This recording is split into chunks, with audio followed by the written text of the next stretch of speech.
Bon les gars, j'avais pas trop envie de filmer aujourd'hui, donc j'ai pas pris ma caméra. Faire ça avec mon GSM. Donc la rouge là, ma reine Grimina. Donc j'avais nourri la dernière fois et j'avais traité au varomède. J'ai pas de planche de fond, donc j'ai pas su vérifier si du varroa tombe, mais c'est encore un peu tôt, je pense. Donc de toute façon, il n'y a pas de souci. Qu'est-ce que j'allais dire avec elle? Ben, elle crevait de faim il y a une semaine d'ici, donc j'avais nourri et au final, maintenant, elle a trois cadres avec de la bouffe, hein, je vais dire ça va, ils ont bien rentré. Euh, Ça rentre bien, quoi. Elle a pondu sur, si je ne m'abuse, 7 ou 8 cadres. Donc les cadres sont bien chargés de couvain. Tout va bien, quoi. Pour elle, tout va bien. Celle de Jérémy, donc la reine, c'est Lola. Lola, hein, merde, j'ai oublié de remettre le truc, mais bon, c'est pas grave, il y a encore le nourrisseur à l'intérieur pour lécher le reste. Donc Lola, elle a du mal à démarrer, Lola, hein. Il y a deux cadres avec du beau couvain, mais pour le reste, c'est du couvain, mais un peu par-ci par-là. Elle a difficile, Lola, difficile à décoller. Bon, maintenant, j'ai vu qu'elle avait des bonnes réserves, elle commence à rentrer des bonnes réserves. Bon, elle n'a pas de hausse, hein, donc ça c'est nickel.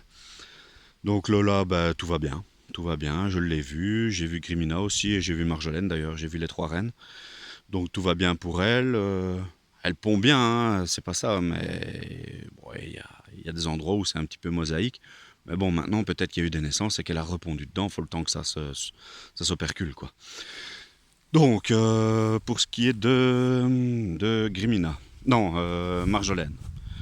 Donc Marjolaine, c'est ma ruche numéro 1. Eh bien, Sao, c'est quasi pleine. Il y a déjà quelques cadres d'operculés. Je me dis que, comme de toute façon, elle, je ne l'ai pas traité varomède et que l'apivare va arriver, je pense que je vais faire l'apivare. Ce sera apivare ou apistan de toute façon, selon ce que j'aurai chez mon pharmacien. Donc, je vais encore lui laisser sa hausse une semaine, hein, je pense. La semaine prochaine, je l'enlève, quoi.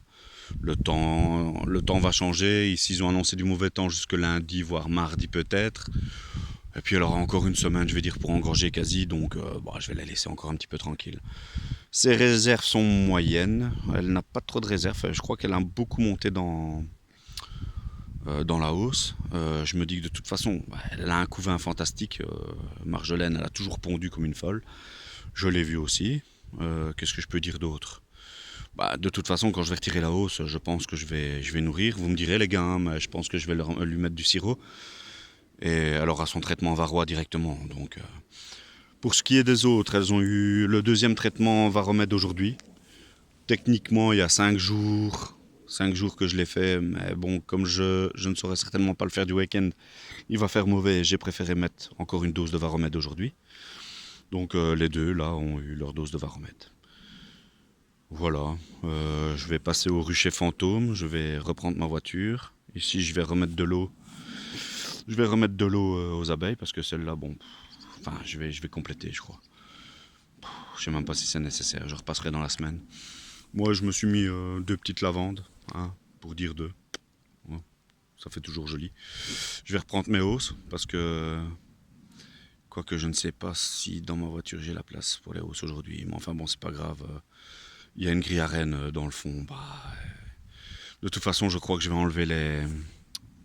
Vous allez trouver ça stupide, hein, mais je crois que pour cette fois-ci, je vais enlever les cires. Je vais les refondre. Et je recommencerai tout nickel l'année prochaine. Parce que cette année-ci, ça a été un petit peu speed. J'ai pas envie de me prendre le chou avec ça. Ici, c'est la prochaine petite installation qu'on va faire. Un support de ruches, hein, on va savoir mettre deux ruches là-dessus. Et ça tombe bien, on va en ramener deux. Bon, une qui ira là-bas à la place des ruchettes et une qui viendra ici, donc il y aura encore une place pour une sixième ruche. Ça va, je crois que le rucher restera comme ça pour la suite, je ne sais pas. À moins que je commence à avoir la folie des grandeurs, il y a encore place pour en mettre un là au milieu. Ouais, on verra, on verra. Enfin voilà, je vais passer au rucher fantôme. Que dire de plus? La vidéo n'a pas l'air trop longue, donc ça va. Les arbres là autour, je ne sais pas ce qu'ils vont donner. J'ai vu que le fermier, il y a encore des choses qui sont en train de pousser là. Mais là-bas au fond, il y a un champ de sarrasin, un gros champ de sarrasin. Donc je pense qu'elle tape dedans. La maison du fermier est juste là-bas derrière. Et sa femme m'a dit qu'il y avait énormément de lavande chez eux. Donc, parce qu'apparemment, ils ont une partie clôturée qui est bourrée de lavande. Je suppose qu'elles vont taper dedans aussi, hein. Une chose, oui, j'ai beaucoup de guêpes qui rentrent dans la ruche, surtout dans la ruche de Marjolaine. Je ne sais pas comment ça se fait. Les guêpes rentrent à l'intérieur. Est-ce qu'elles viennent voler les larves? Je ne sais pas.